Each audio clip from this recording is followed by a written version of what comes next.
ओंकारं प्रौढमूलं क्रमपदसहित छन्दविस्तीर्णशाख ऋक्पत्र सामपुष्पो यजुरधिकफलोत्थर्वगन्धं दधान यज्ञच्छाया समेतो द्विजमुद्भगणैः सेव्यमानं प्रभाते मध्ये सायं त्रिकालं सुचरितचरित पातु वो वेदवृक्ष।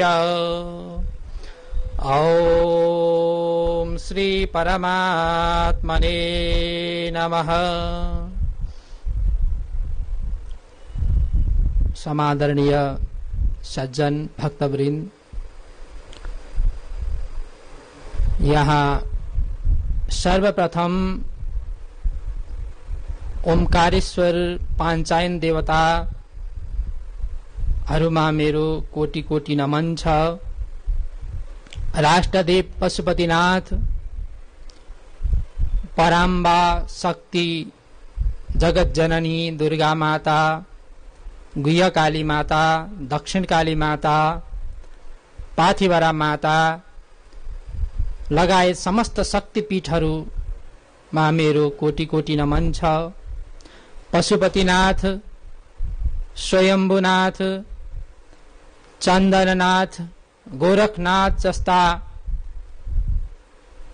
पुण्य पवित्र तीर्थहरू प्रति र गोरखनाथ जस्ता योगीहरू प्रति पनि मेरो कोटि कोटि नमन छ।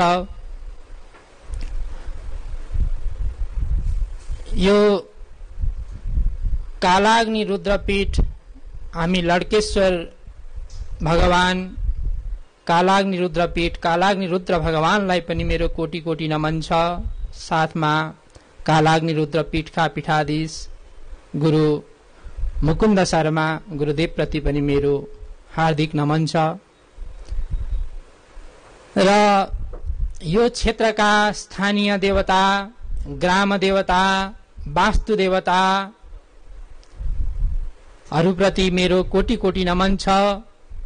यहाँ यो ओमकार टेलिभिजनको कार्यालयमा छिर्दै गर्दा अगाडिपट्टि साक्षात भगवान गणपतिको मन्दिर छ। त्यहाँ विराजित सम्पूर्ण देवी देवता सहित गणपति भगवानलाई मेरो कोटि कोटि नमन छ। सम्पूर्ण इष्टदेव, कुलदेव, पितृदेवहरूप्रति कोटि कोटि नमन। मलाई जन्म दिएर, हुर्काएर, बढाएर यो अवस्थासम्म ल्याइदिनु हुने मेरा माता, पिता, गुरुजन, बन्धु बान्धवहरूप्रति पनि मेरो कोटि कोटि नमन। साथमा ओमकार फाउन्डेसन, ओमकार टेलिभिजन परिवार प्रति पनि मेरो हार्दिक हार्दिक वन्दन नमन छ। सज्जन, सर्वप्रथम त यो मनुष्यको जन्म अत्यन्त दुर्लभ छ। मनुष्य भएर जन्म लिएर त्यो पनि पुण्य भूमिमा, अत्यन्त पवित्र पावन क्षेत्रमा जन्म लिन पाउनु यो पनि अत्यन्त दुर्लभ छ। पृथ्वी जुन भूमिमा हाम्रो जन्म हुन्छ सज्जन, योग भूमि, भोग भूमि भनेर शास्त्रहरूले भूमिको बारेमा पनि वर्णन गरेका छन्। जसरी हाम्रो शरीरमा पनि विभिन्न खालका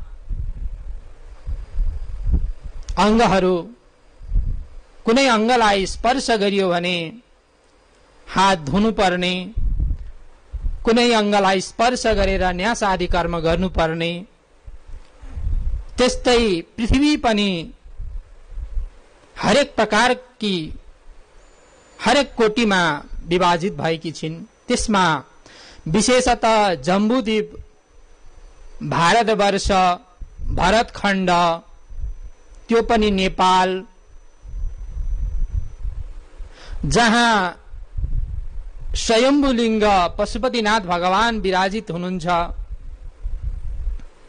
राष्ट्रदेव पशुपतिनाथ हुनुहुन्छ।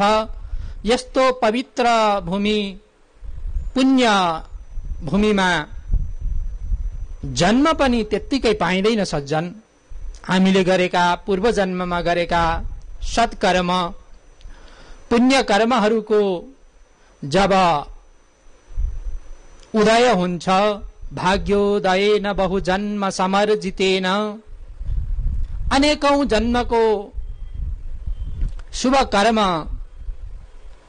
जब फलित भएर जान्छ, जब भाग्यको उदय हुन्छ, तब मात्र पुण्य क्षेत्र,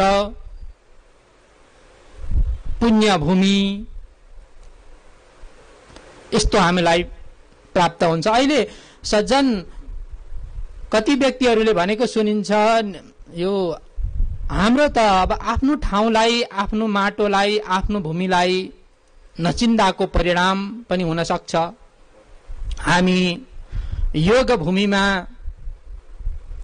पुण्य भूमिमा, देव भूमिमा, तीर्थमयी नेपाल भूमिमा जन्मिएर पनि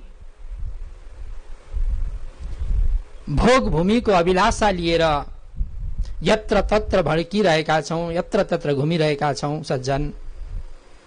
कारण यही हो, हामीले आफ्नो भूमिको, आफ्नो ठाउँको, आफ्नो माटोको महत्वलाई बुझ्न सकेनौ, बुझाउन सकेनौ। त्यसकारण अहिले युवाहरूमा विशेष खालको भोग भूमिको मोह चढेको छ सज्जन। त्यसकारण हामी धन्य छौं, अत्यन्त पवित्र पुण्य भूमिमा हामी जन्म लिन पाएका छौं। देवभूमिमा हाम्रो जन्म भएको छ। हामीले मनुष्य जन्मलाई सफल पार्नका लागि संस्कारका, शास्त्रका